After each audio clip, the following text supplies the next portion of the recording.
Bible मध्ये विश्वासाचा पिता असे कोणाला म्हणते? प्रभू येशू ख्रिस्त यांनी कोणाला झाडावरून खाली बोलावले? जक्कयाम. राईट.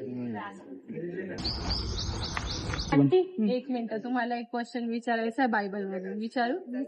माहित नाही मला उत्तर येईल का काय तर. नवीन करारात एकूण किती पुस्तके आहेत? नवीन करारात 27. Very good. राईट.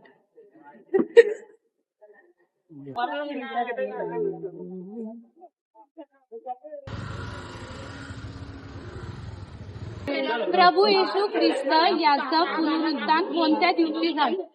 कोणत्या दिवशी? बट कोणता वार असतो? प्रभुवार. म्हणजे काय प्रभुवार कोणता असतो? मधून एक प्रश्न विचारेल, तुम्हाला उत्तर द्यायचं. बायबल मधील शेवटचे पुस्तक कोणी लिहिले? शेवटचे पुस्तक कोणी लिहिले? चला, प्रश्न असा आहे, लाजराच्या बहिणीचे नाव काय होते? मार्था. Very good. ग्रेट. चला, तुम्हाला एक क्वेश्चन विचारते बायबल मधून. नोहाच्या 3 मुलांची नावे काय होती? Shem, Ham, Japheth. Very good. मोशे नंतर इस्रायल लोकांचा नेता कोण झाला? Very good. एक क्वेश्चन विचारते, त्याचं उत्तर द्या. बायबल मधील सर्वात जास्त अध्याय कोणत्या पुस्तकात आहे? 119 स्तोत्र. स्तोत्रसंहिता. राईट.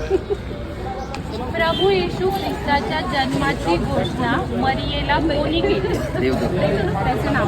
गॅब्रिएल. Very good. पेत्र हा व्यवसायाने काय होता? राईट. योना किती दिवस मोठ्या माशाच्या पोटात होता? 3 दिवस व 3 रात्र. शमुवेलाची आई कोण होती? राईट. बायबल मध्ये तुम्हाला एक प्रश्न विचारते, ठीक आहे? इस्रायलाचा पहिला राजा कोण होता? शाऊल. Very good. ऐका ना, तुम्हाला एक प्रश्न विचारणार आहे बायबल मध्ये. अब्रामाचा पुतण्या कोण होता? लोक.